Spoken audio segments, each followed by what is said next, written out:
Hey guys, Ellie Shostak here. Hope you are doing well. Hope you are doing awesome and feeling good, and you are ready to learn a little bit about how your mind's vocabulary and the vocabulary that you use throughout the day, especially about your love life, can actually be preventing you from getting into the exact relationship that you say you want to be in.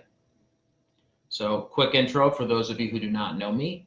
I have a Find the Right One coaching program for singles that help people get into and maintain healthy, loving relationships. And one of the areas that we focus in on throughout the program is this concept of how our vocabulary that we use on a daily basis and that people use in society can actually prevent you from getting into the exact thing that you say you want. Okay, I'm going to give you two examples. So each week I have two live Q&As for clients. And what we were talking about in yesterday's Q&A for clients was the concept of fear of commitment. Okay, and that people are afraid to, they'll say, oh, well, he's got a fear of commitment. She's got a fear of commitment, right? When do you hear the word commitment? Like, I am committed. I am committed. Usually, when people use the word, he's being committed or she's being committed, it usually means to a mental asylum. Yes. Like, he's being committed. She's being committed. So what we don't realize is that when we use the words or the terms, he's afraid of commitment, right?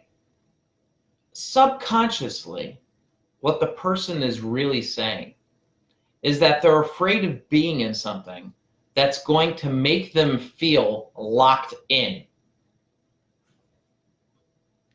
right? And who on this earth would want to get into something with that type of mind frame, right? So what we need to understand is that the common vocabulary that we use throughout the day to describe ourselves and to describe people, usually the people that we're dating or we're trying to date, is sometimes playing against our goals of wanting to be in a healthy, loving relationship. And here's another example, okay, that I was discussing with someone yesterday. So she said, I need to learn to be more vulnerable in my relationships. And I said, that sounds weak. Why would you want to learn to be more vulnerable? And she said, well, you don't understand, because really what it means is that you're learning to be more open about your feelings and more trusting of yourself. Now, those are all wonderful, positive qualities, right? To be more open and to be more confident. But you wouldn't describe a person as being vulnerable when you're describing that type of person, right? A person who is able to share with another lover or someone that they're dating their feelings and how they care and they think about them, that's actually confidence. It's confidence in believing who you are as a person, knowing that what I say to this other person is meaningful to me, and therefore I am going to go ahead and be myself in this relationship. But I just want to read to you what the definition of vulnerable is. Susceptible to a physical or emotional attack or harm. Now, just listen to that word. Susceptible to physical or emotional attack or harm. So what we don't realize is that here we are saying, I want to be more vulnerable. I want to learn to be more open in relationships. I want to learn to be more confident in accepting how I feel and how I can express it, but we're using words that subconsciously go against the exact things that we say we want to have. Do you understand? Right? So when we use words throughout the day to describe ourselves and to describe others, they actually might be taking us away from the exact goals that we say we want. So my advice to you is not to stop using these words, because as soon as you tell your mind stop, then you're going to do it even more, right? If I tell you right now, don't think of a pink elephant, you're going to think of a pink elephant. You're going to think even more of a pink elephant. If I tell you, whatever you do, don't use words like vulnerable or fear of commitment, then you're only going to want to use them even more.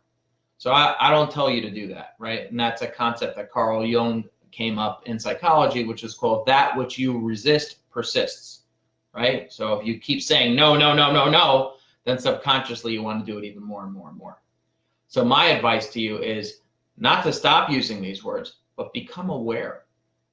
Just become aware of how many times throughout the day or in a relationship that you use words that are just like lexicon, that verbiage that people are using, that they're throwing around. Oh, she's afraid of commitment. He's afraid of commitment. What is that really saying?